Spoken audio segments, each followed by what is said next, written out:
Well, certainly excited to be out here alongside a good friend, Doug, and be able to work with him. And when I get the chance to take the mic, it certainly brings the excitement to another level, because I think we've got a really good class to work through here. I think the young lady there in the yellow that drives our class winner is just the gilt that's good in terms of the basic fundamentals, in terms of the angle to her shoulder, the length to her hip, the bend to her rear leg, all works properly. And then when you pile on the extras, she's the boldest chested, she's the roundest through her forerib and center portion of her body. She just opens with more spread, back shape, and dimension than the gilt that comes in second. Really powerful kind of gilt to go ahead and be our class winner. Comes in second from the side and from the distance. Really tall-shouldered, attractive gilt that really proportions and profiles good from the side. It's when you get on top of her and study her coming out of the back of her blade. Doesn't open with as much punch through her forerib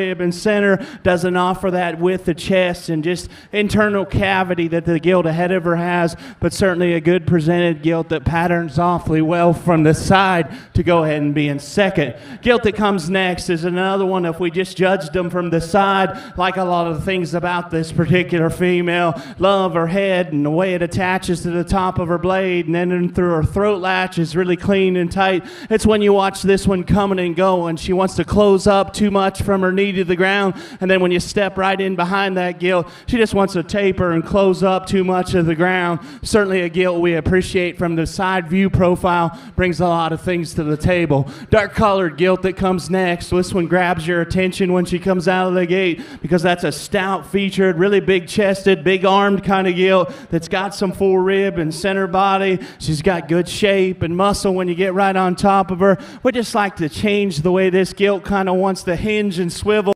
particularly out of that left rear. Just need to make that gilt a notch more coarse.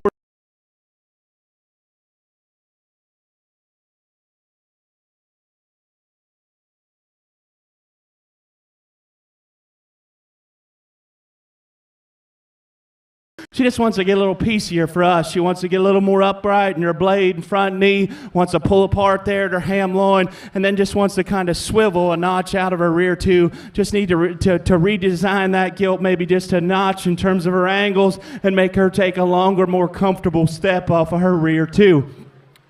Gilt that comes next, just kind of a no-problem gilt in terms of her structure and the way she utilizes it. She could maybe get just a little more upright in her blade and front knee. We just thought that she didn't offer some of the extras in terms of bone, substance, as what the gilts ahead of her do. As we start to roll through the rest of these, certainly some parts and pieces of these gilts, maybe gilts that just don't balance in proportion as well as the ones we have ahead of them, but an awfully nice class to work through. My compliments to those young people. But the bottom line is it still comes down to for people on the other end.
You are about to make your class.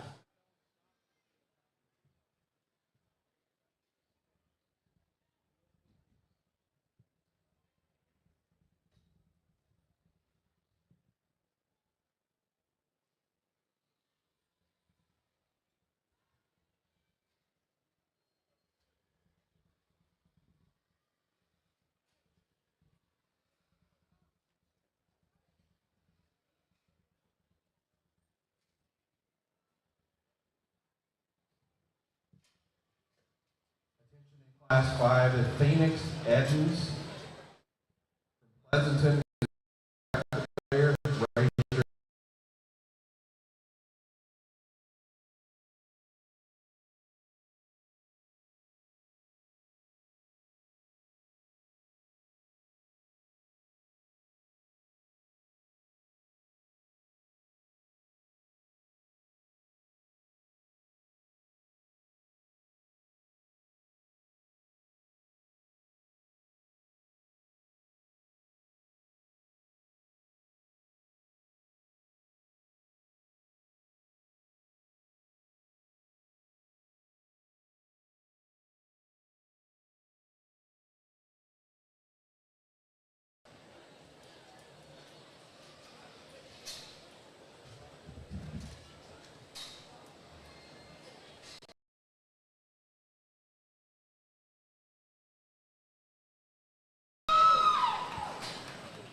Now this is class 5, isn't it? Yes, I'm just making sure.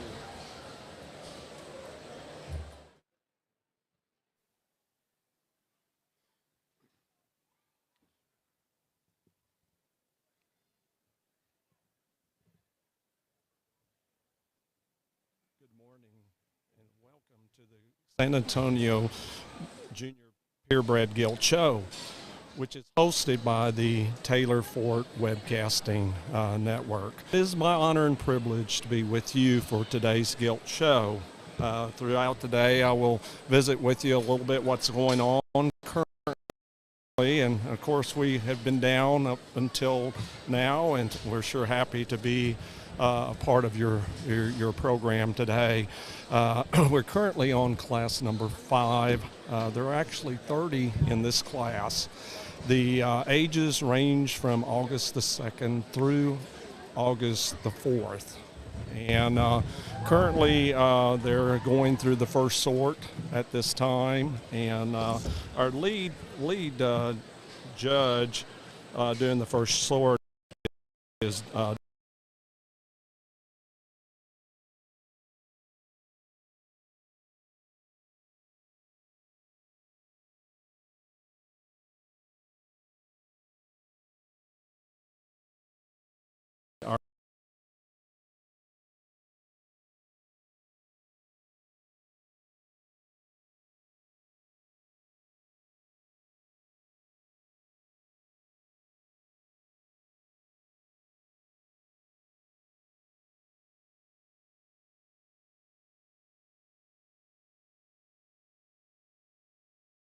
carrying it back, and some really squareness of rear hock, rear leg, very flexible in makeup.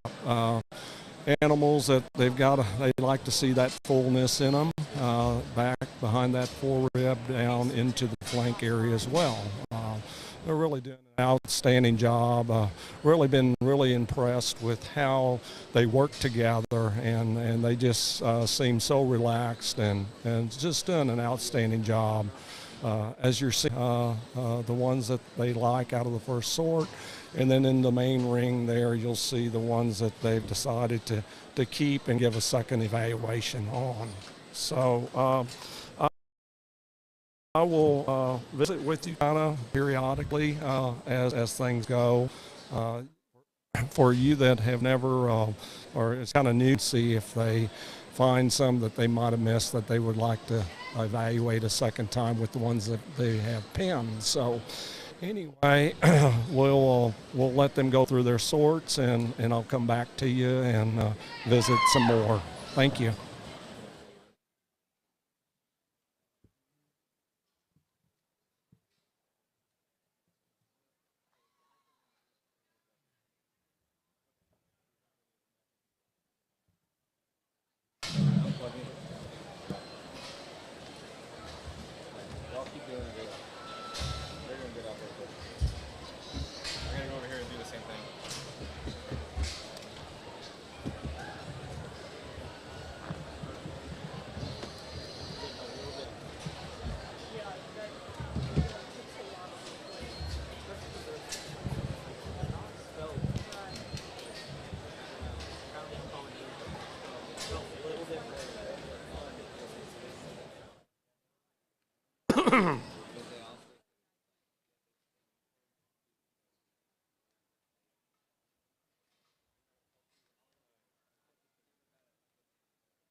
A nice round of applause once again to these young people as they make their way out.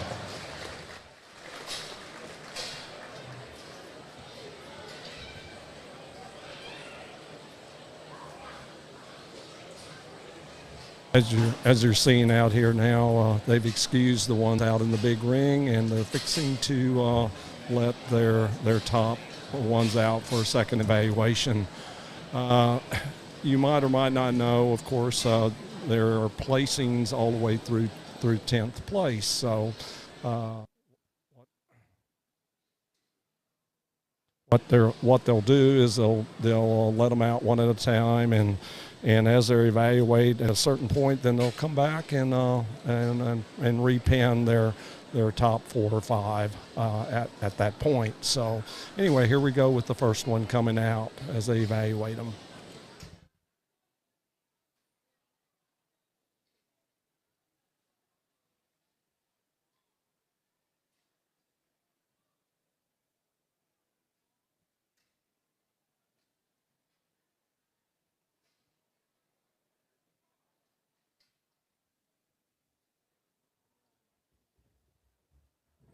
The barn, class 6, Durogs.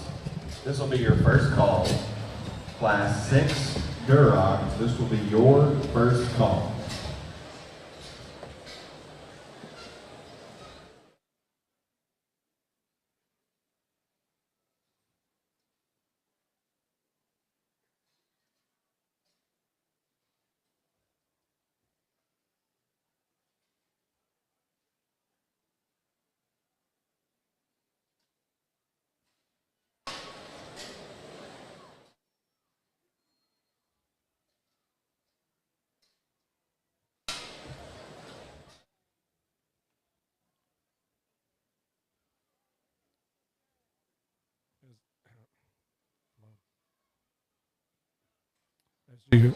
As you've seen here, they've pinned now 2 so far, and as I had mentioned, we're probably pin at least 4 before they do a second evaluation, and then they'll then place the remaining balance of them at that point.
Looks like they've got their fifth one pen here, and I think they're doing another quick evaluation here, making sure.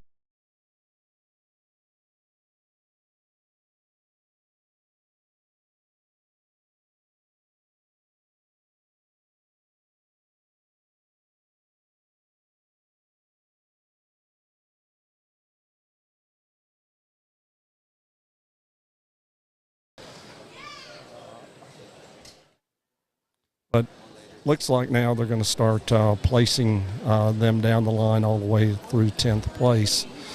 For you that are not as familiar in the breeding side of things in this hog network, it's structural correctness, just a very female that's structurally correct out of their shoulder back to their rump area, how they're connected.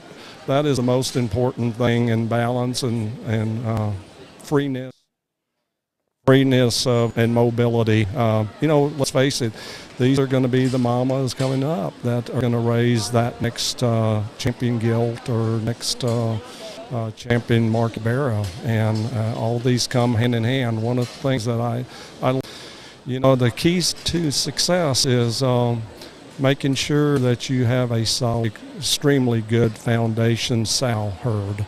And from there, then you can take your boars to, with the extremities, to your female base and create that great offspring. And so, they're looking at, capacity. As you see, I mentioned they're all full made, full, in their middle line area. They're full back to their flank area. They're also looking at underlines. In order to make this work, they have to have 6 on each side as a bare minimum. And so the reasoning behind that is, you hope to make sure that you get enough baby pigs. The goal is you want to have at least 12 when they go out and have baby pigs. So they each got to have their own nipple to be able to grow and get their milk and develop. So, you have less than that, then you got to orphan them and to adopt them to another one. So that becomes a little more difficult.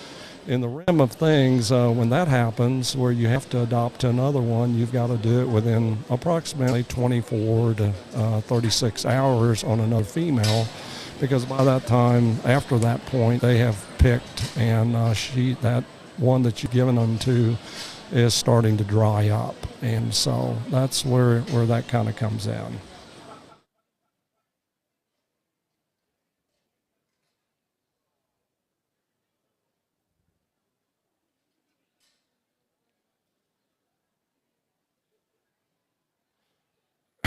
As we're looking at these, the judges are evaluating. It looks like we're down to the top 4,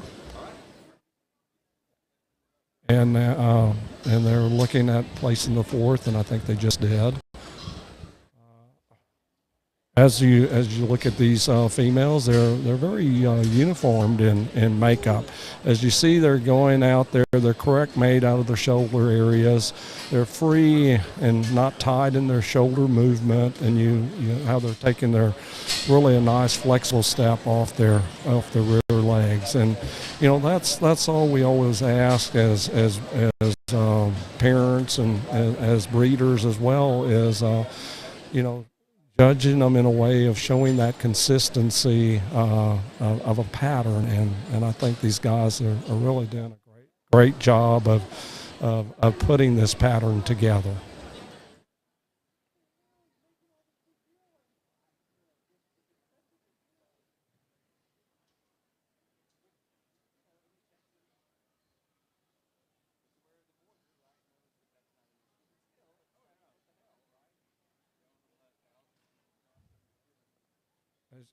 As you look at them evaluating these last 3, this is what I was talking about earlier. They're just so comfortable in working together, and you can tell they're having fun doing it as well. And that's what makes a a great team in a judging show of having a two-man system. You want two people that see hogs alike, and it doesn't matter if you like that same kind or not. It's just that they're on the same page, picking the same type of hog. I always refer to this as a baseball game. As you see, they've made their placings here. 3 really nice gilts out here. The judge start talking. Certainly the class that brings the most discussion and by no means negative discussion, just talking points, because maybe there's just not one that you gravitate to and you have to use relative to the classes that we've had previously. We thought the one that, yes, you could tweak this class winner in a place, but she brings the most extras, and she's the one that I think can go home and make Barris. That thing's head and her back and her body cavity is exceptional within this particular class. She's the biggest chested, she's the biggest legged of this initial trio. When she gets her head right and collected, she comes together, and she's the place to start for Will and I. After that, there's certainly some discussion. The neater-headed, square back, square pin gilts, the young lady here in white. She could have a notch more feature down low to compete with our class winner, and maybe just a shot more body, but a nice, feminine, not messed up gilt. A gilt that really has brood sow written all over her is the young lady in black, and that starts at the surface. She's a big arm, stout featured gilt that's got a big hind leg. Just doesn't come with some of those extras, especially when you get right on top of this gilt. She wants to flatten and plane at the top side of her body, and especially when she turns and goes away, she wants to plane out of her hip comparatively. The gilts that's next, really interesting, and that thing says, I'm going to make a boar when she comes out the head gate there in terms of her noggin and her jaw. Very good in terms of spread and dimension. We felt that one starts to camp and step outside herself when she gets going too fast, a little more upright and over in her shoulder. Gilt that comes next, from the point of her blade back, she's very nice. Spread and body and swoop and swing to her belly, very good. She wants to get upright and pushing out of her shoulder. Too much crest and too much throat. And when you start to study her look and her balance, but a nice gilt. The gilt that's next is one that needs more body cavity and width and spread. We start working our way down. Some nice gilts that just come with some problems or concerns within this particular class. Please congratulate every one of those exhibitors as they head back to the pen.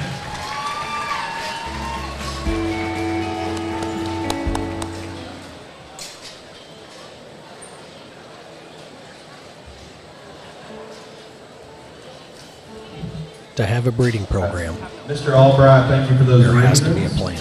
Class 5 is complete. You are in Class 6, Duroc. It doesn't have to be popular. Show ring.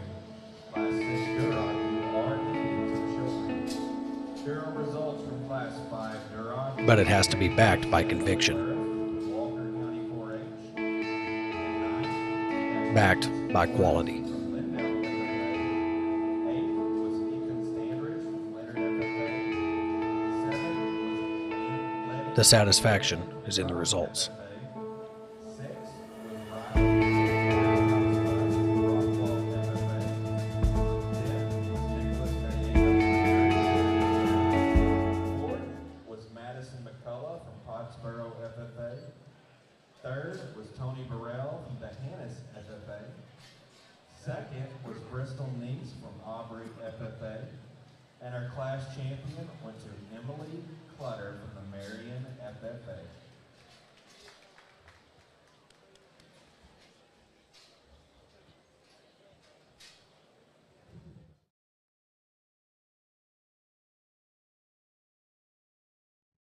Okay, testing.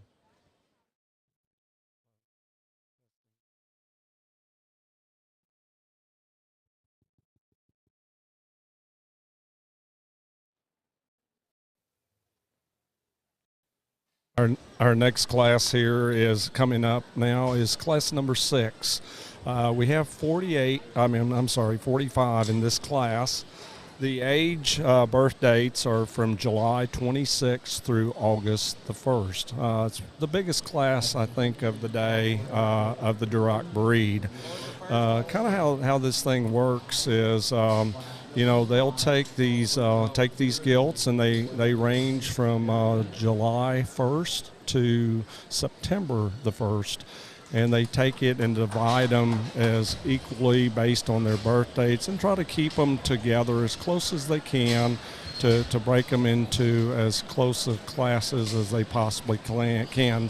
Some classes get a little bigger because some of them have the same type of birth date, and that's what kind of happened here. We have quite a few where they had to break them just a little bit larger in class, but really a nice class here coming up here in class number 6. As we kind of go. Attention in the Durocs in Class 6. We have not checked in Michaela May from Burleson Centennial FFA. We have not checked in Addison Porter from Rains FFA.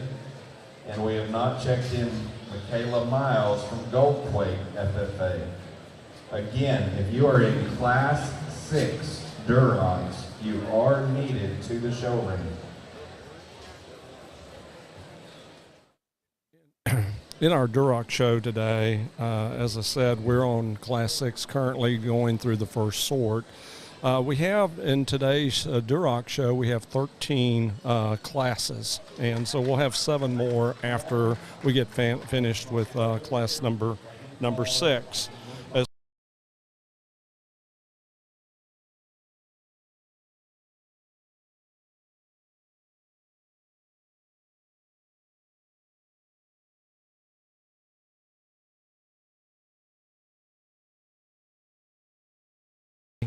And then tomorrow we will start, of course we'll start earlier in the morning than we did this morning. And it will start at 7 a.m. and we will finish out tomorrow with the spots being first, followed by the Chester Whites, then the Polands, and the final one of the day will be the Yorkshires. And then at that time, then we will take all the breed and reserve breeds and line them up for the overall Supreme and Reserve Supreme evaluation. So anyway, we'll give it a break here a minute and let them do the first sort, and I'll come back at a later time. Thank you.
Okay, I'm gonna go have her.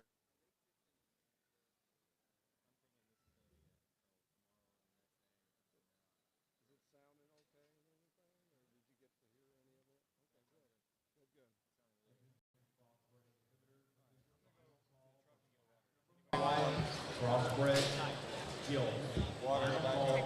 Are you going to the office? Well, Do you want anything? Do you have a 7-Up? I mean a Sprite or I something? just have Diet Coke and water as well. Water would be great. Okay. All right. So 1 Diet Coke and 2 water. Thank you very much.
As as you're watching the lead judge, Mr. Albright, evaluate those pigs.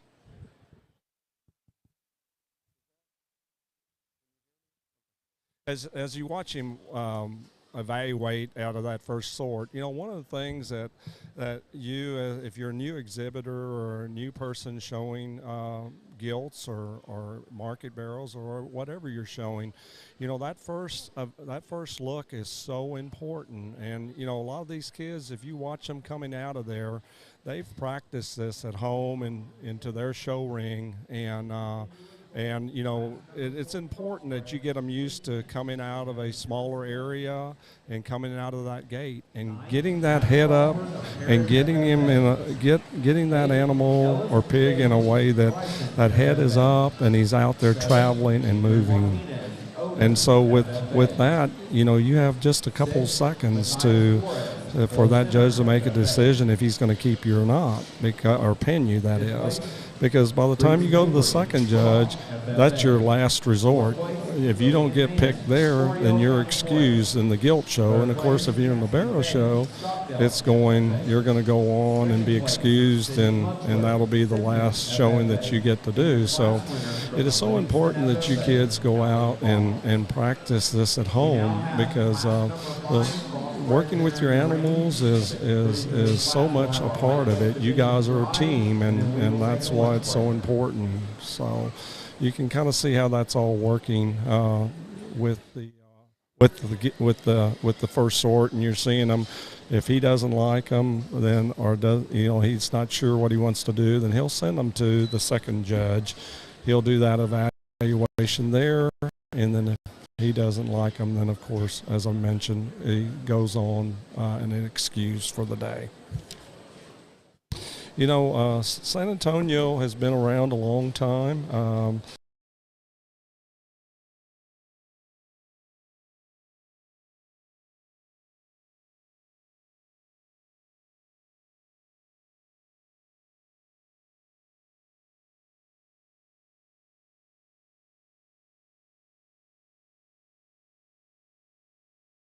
history. And San Antonio has done such an outstanding job of building a scholarship program for these young people that can be used to further their education. In fact, to date, through 2021, they have awarded, between premium auctions and scholarships to the youth, they have awarded and given out $232 million,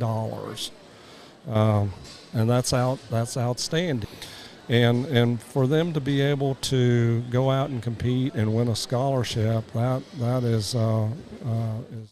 is really outstanding. Unfortunately, in the scholarship, there's a winner take all in each breed, and with that, you only the champion will receive that scholarship, and it's at $10,000. So anyway, the judges have just finished their sort, and they're fixing to go out here in the big arena, see if they can find any other gilts that they would like to pin, and we'll see how that goes, and then they'll excuse them. So we'll watch them kind of evaluate that, and then we'll see these gilts that they've pinned, let it back out to see how they look out in the big ring.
We're going to open our gate and let these young people head back to their pins. Let's give them another well-deserved round of applause.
Oh man, thank you. Attention in the barn. Class How strong 7 is it? Durocs, this is your first call.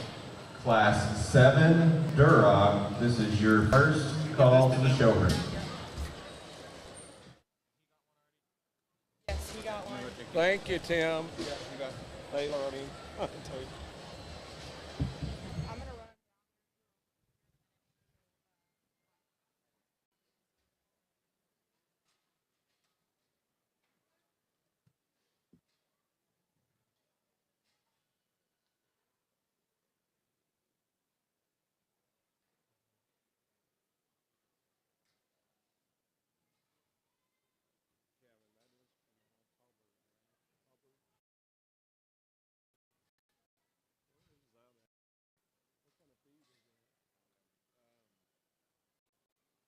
It's like a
All right, Class 7 Duroc, this is a second call.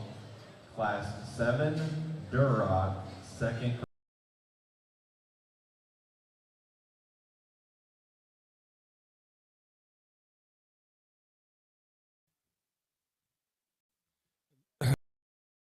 call.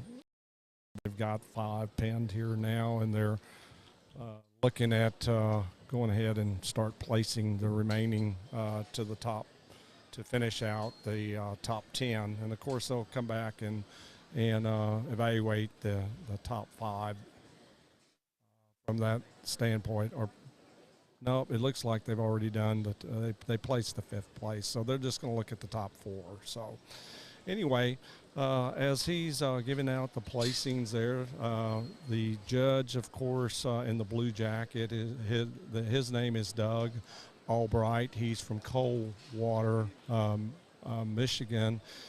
His occupation is he is a swine specialist for Hubbard Feeds. His wife Dana and her have a 4-year-old and 1-month-old at home. So got one really small one, just a recent father again. He's a graduate of Black Hawk East and also a graduate of Kansas State University. The one in the vest, that's Will Hilty. He is from Mount Pleasanton, Pennsylvania, where he grew up on a diversified livestock farm, where he was exhibiting cattle and pigs throughout his 4-H years. We had a few extra than 10 in this class. Great group of kids, really tough division. Let's give these kids another nice hand. as you've seen, they've just now excused and they've got their all the ones that they want to Also, a special place. announcement, the remainder of today's classes are posted on the boards. Classes are posted on the boards by the swine office. Also, we will be taking a lunch break today. We will announce that here in about 15 or 20 minutes, but we will be taking a lunch break, and we'll make that announcement on time.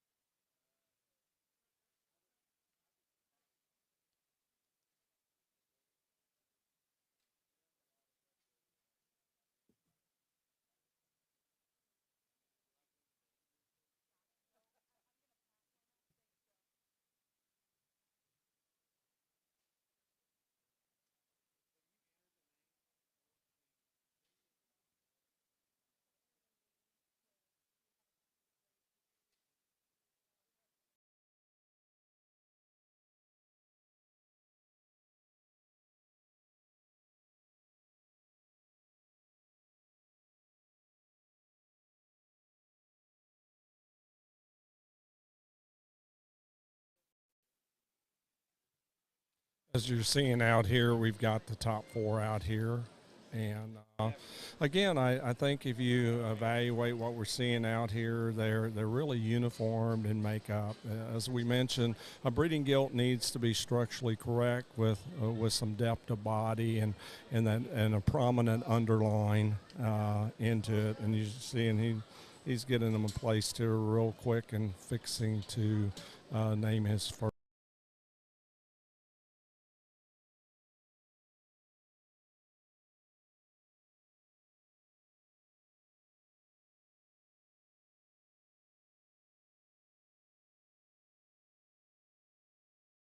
Top, a little more shapely top possibly, but maybe just a little bit more chest width, but they're very similar in makeups. And you know, as they talked in the previous class, you had some things that were alike and some things that were different. Well, this is where you take your extremity on your boars to improve and make those animals even better.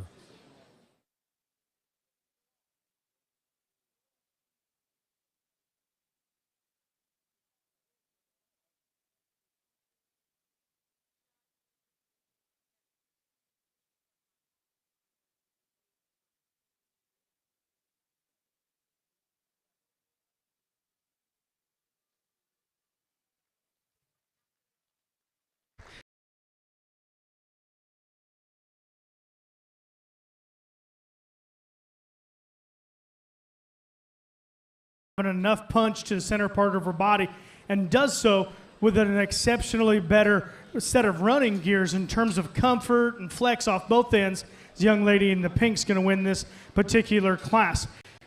Relative to our gilt in second, she may not be as big-chested or as tall at the point of her shoulder, but in the same breath, from a flexibility, a functionality perspective, she's the gilt that needs to win this class. The young man, when that one comes out the gate, big-chested, tall-fronted, he's got a really neat look, but she needs to go better for us to win this particular class. Now, when you study her blade and her chest, you're thinking, man, we've got something. She doesn't open as well, maybe as that big chest would indicate that she does, but the longer this drive goes, she doesn't go well enough for us to use. The gilt that's next is really proportional, barrel proportionality, as Will says, really neat-headed, two in at her knee and flat in through her blade, and consequently, she's the flatter built one of the initial 3. This gilt that comes next is really burly and stout and tied up there in terms of her hock. We got a gilt that's next is very similar, broad and dense and wide built, a little pushy and flat there in her front foot, wants to tie up there out of her hind leg. We work our way down this particular class, parts and pieces that just don't come together with enough extras as the ones that win this particular drive. Congratulate those exhibitors, please.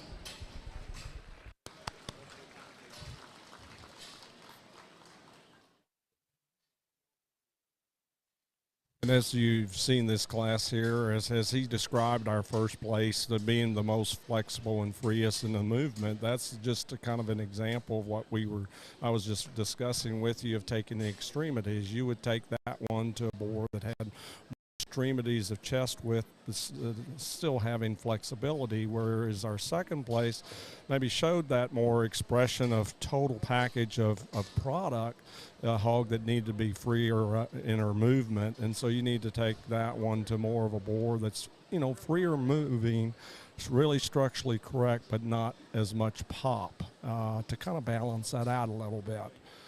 It's like engineering a house, in my opinion, in the years that I've played with this game. All right, ladies and gentlemen, Class 6 Murdochs is complete. Class 7, you are needed to the show ring. Here are results back in Class 6. In 10th, we had Dakota Nixon from Refugio County 4-H. 9th was Addison Porter from Rains FFA. From a marketing standpoint, the ability to do things in real time, to do it fast, to reach the masses of people, is certainly a great thing for our business. But the bottom line is it still comes down to the people. You're still working for people on the other end.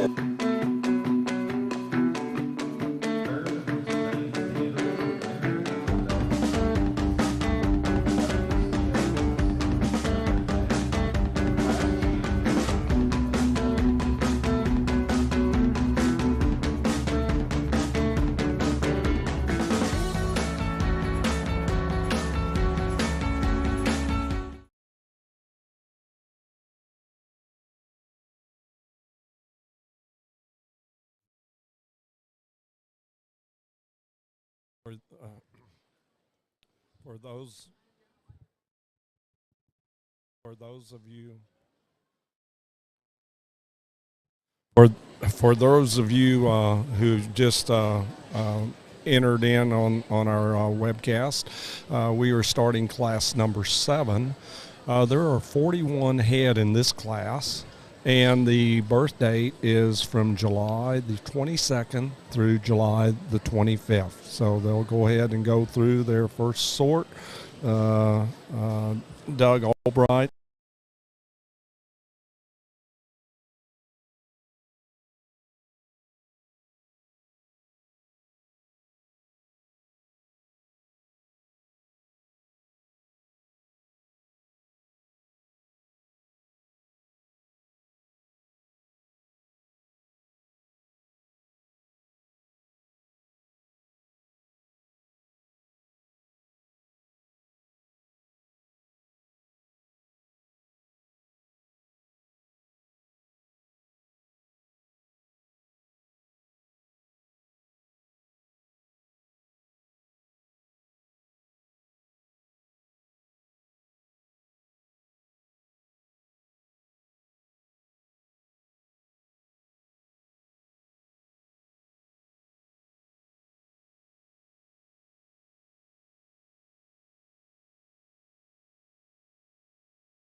I think it was a maximum of 3.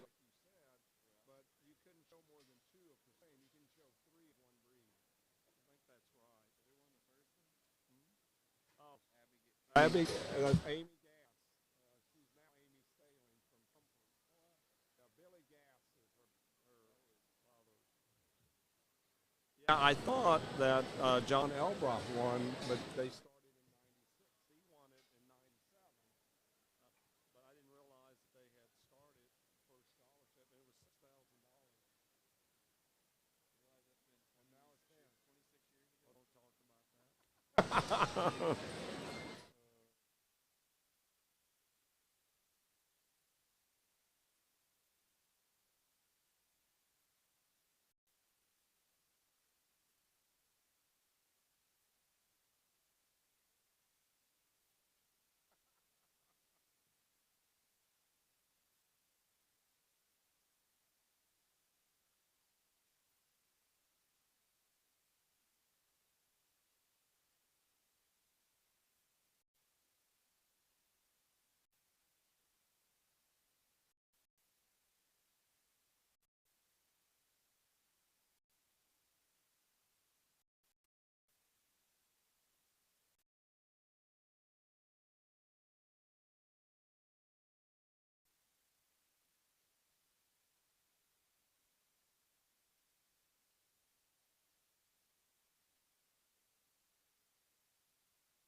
Ladies and gentlemen, obviously a tough class, lots of quality kept back. Let's give these young people another nice hand. As you've seen, they've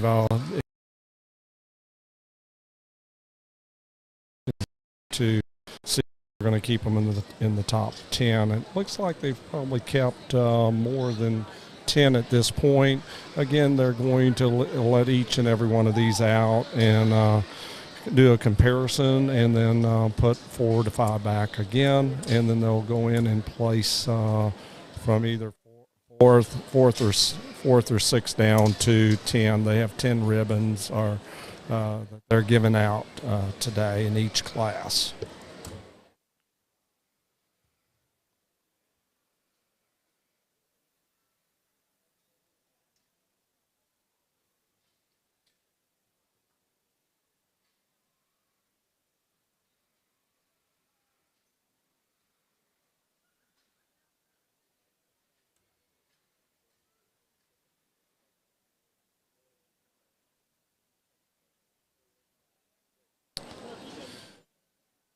Kind of keeping you in the loop of things with our Duroc show. This is Class 7, and we have 13 total classes in our Duroc show today. They're going to work all the way through all 13 classes and then name their champion in reserve, and then we'll take a lunch break. Following the lunch break, then we will go in and start the land race show and evaluate that breed.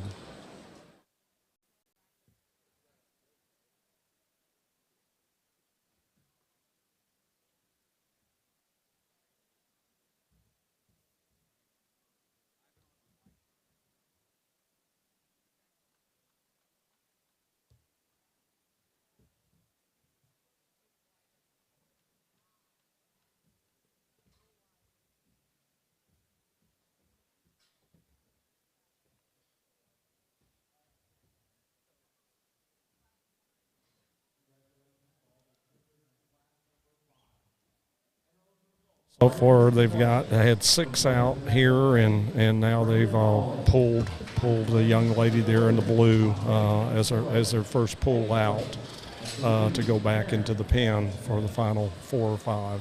What they decide.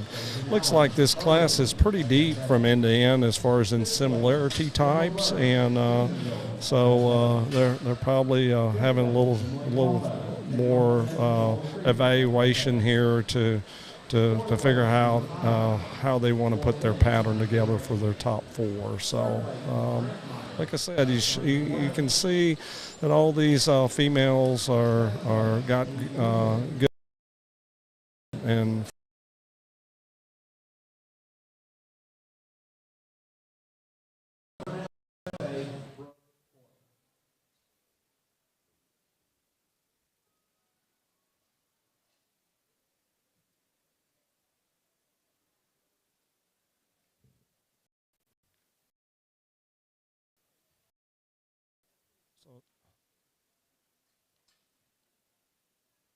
All right, ladies and gentlemen, in the purebred side, called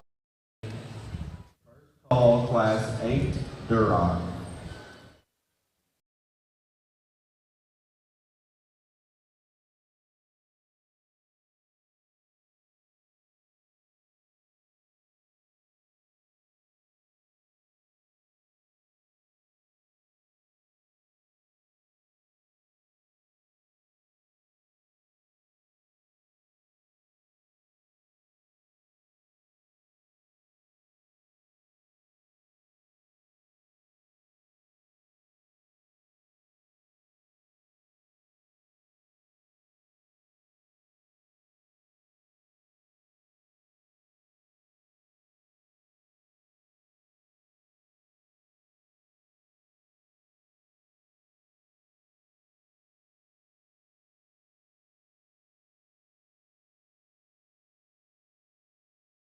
From all of the ones out there. So that's where you're seeing them go just a little bit slower. It looks like they've got 3 now that they've pulled, but I wouldn't be surprised if they keep an extra 1 or 2 to bring back out because of the amount that they have in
as I predicted, they've already put 6 back to evaluate, and I thought they probably would. In all fairness to these kids, when you got a deep class like this, you want to make sure you give each and every one of these kids a fair evaluation, and make sure your decision making is such that you've given every kid a fair opportunity. And I think these judges have really done a good job of seeing that through in this Duroc show so far.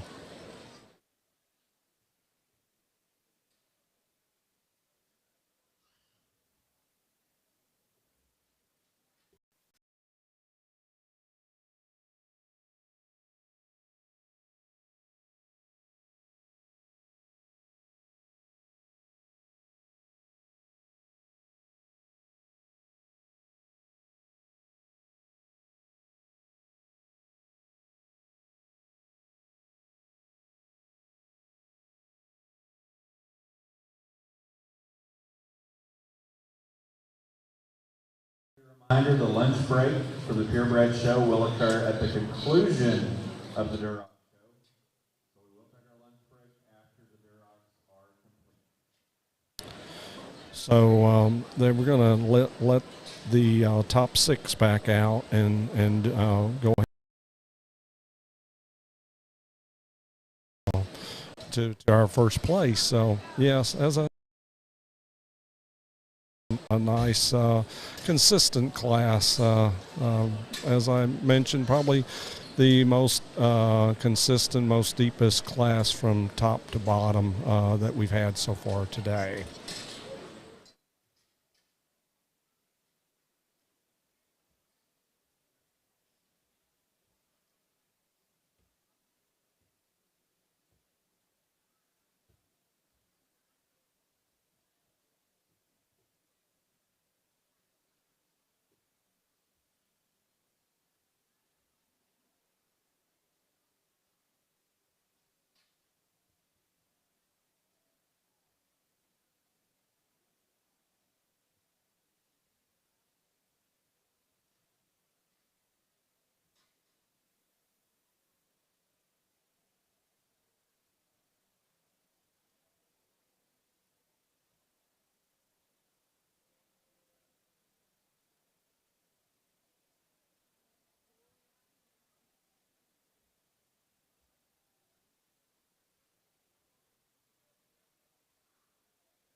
As you're watching them evaluate these final 6, again, they're doing a really good job of working together and discussing things and making sure they put them together. But you can tell they're just working really well together, and they're in complete agreement in each and every decision making that they're making. And you know, you can see they're just going through it and gliding through it with ease. So really doing a really good job.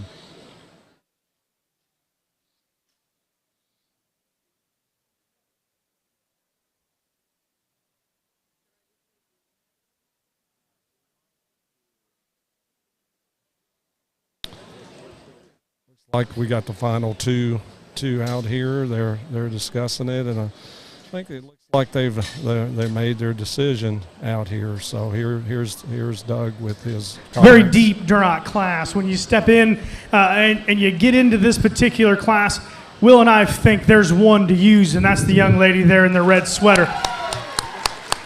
She's undoubtedly the most comfortable gilt. She's easily the best hind-legged of our initial duo. She's the combination when you start to talk about squareness of build and spread, but still having a comfortable skeleton and a great look and presented to the nines. Young man that's got the black vest, really open gilt in terms of when you get right in front of her. That's big-chested and burly and ditched out up high. That gilt, as we drive longer, gets way too labored off both ends of her body. The gilt that comes next is a very interesting show pig in terms of her head and neck attachment. That's a tall-fronted gilt that from the side, at least on one of these sides, comes together really, really well. It's a little, she's a little flat there in her pins and out through her stifle as well. This gilt that's next got a great look, and the young lady should be commended on the way that she can drive this pig and presented it, but she's a little flat in her feet and a little tucked under in her hind leg, and ideally I'd like to make her a notch taller fronted. The gilt that's next is got a great silhouette from the side, tall fronted and good looking. She's just not stable enough in her hind leg. When you step and crawl in behind this thing, she wants to wiggle and wobble there from her hock to the surface, doesn't want to plant with enough security. The gilt that's next, really stout and burly, opened up, just not pretty enough for us in this particular setting from her lower shoulder forward. That one's just coarser necked and bigger crested. We start getting into some gilts. The gilt that's next, great looking, just needs more bulk and center for us to move up, but a great looking, very well presented gilt. Gilts down the way, we've talked to them where they need to be a little bit better, but a really nice class. Congratulate those exhibitors, please.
Falls City FFA. Fourth was Bromley Watson from Cuero FFA. Third was Weston Herbert from Gillespie County 4-H. Second was Walker Copel from Medina County 4-H. And the class champion was from the New Braunfels FFA, Ellen Dudley.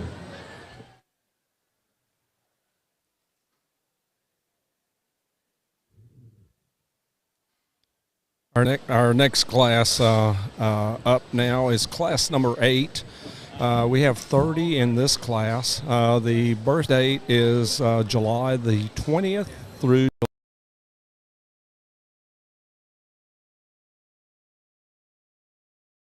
earlier in our program that you have to kind of sort these as evenly as you can, and it just so happened we had lots of 20s and 21 dates, so only one day apart here.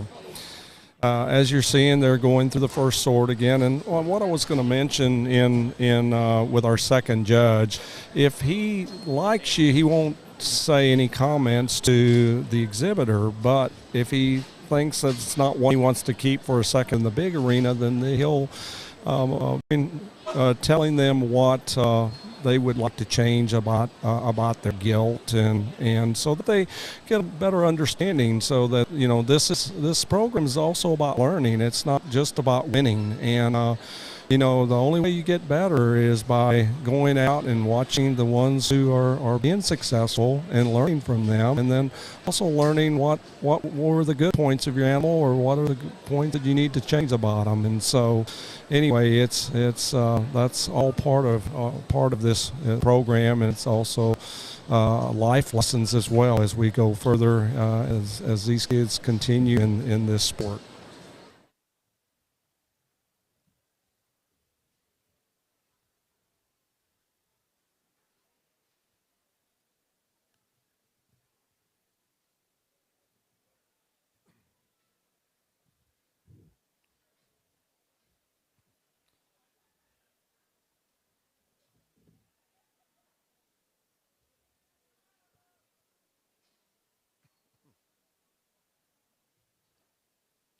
For those of you that have just joined us, we are in class number 8. We have 13 total classes, and they are going to go all the way through the Duroc breed before breaking for lunch, at which time after lunch we will start the landrace show as well. As I mentioned in our program, the champion of the breed gets $10,000. And what's interesting that I've learned, what our present requirements are, is that an exhibitor can come back and continue to show, and the top out is $20,000. So what does that mean?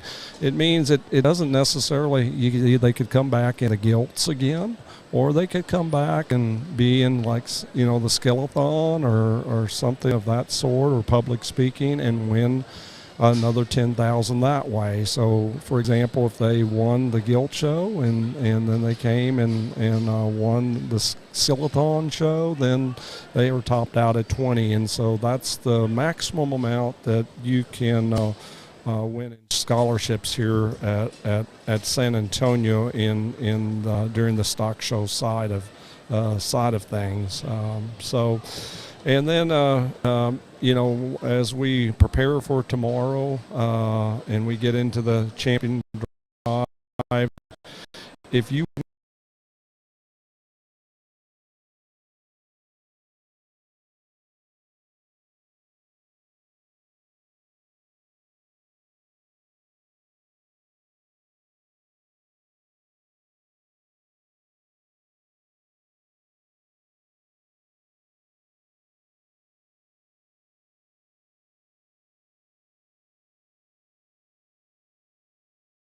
they would receive. So anyway, again, San Antonio has known for really putting these scholarships into these animals. The scholarship for the pig show started in 1996, and the breed scholarships at that point were $6,000, and in fact, at that particular time, they weren't even giving out any Supreme added money at that time.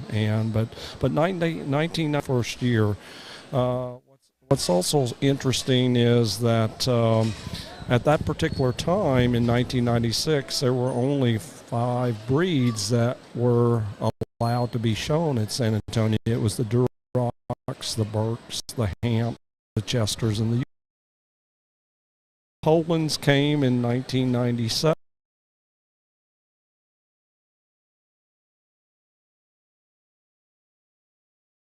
That's when those scholarships were awarded for the first time.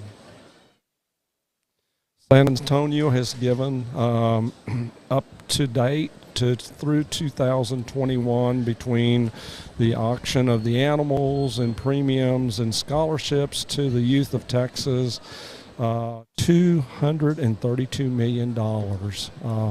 That's quite a success, and quite something as part of the San Antonio Livestock Show.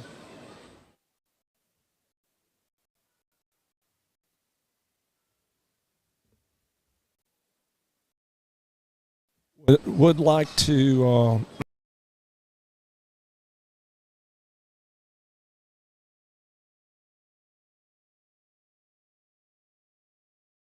review this, and he's got a great program here, and I hope you guys are enjoying the show.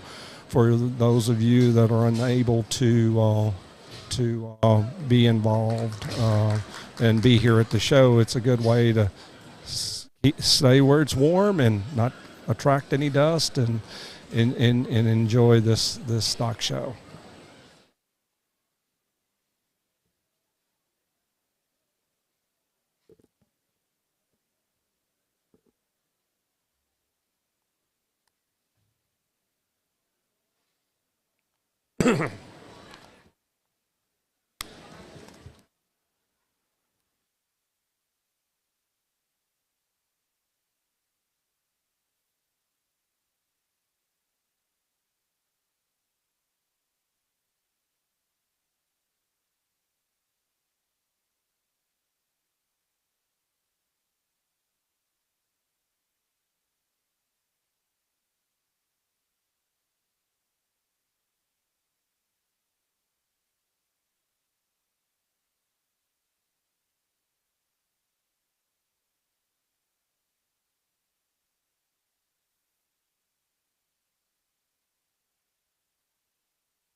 They've just now excused the ones out of the ring, and they've looks like they've retained 14 in this class. Again, they're going to be placing through 10th place, so they're about to let out the first one here and do their evaluation. And here we go.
Looks like here in Class 8, they kept 6 back to reevaluate as well. So again, a nice class.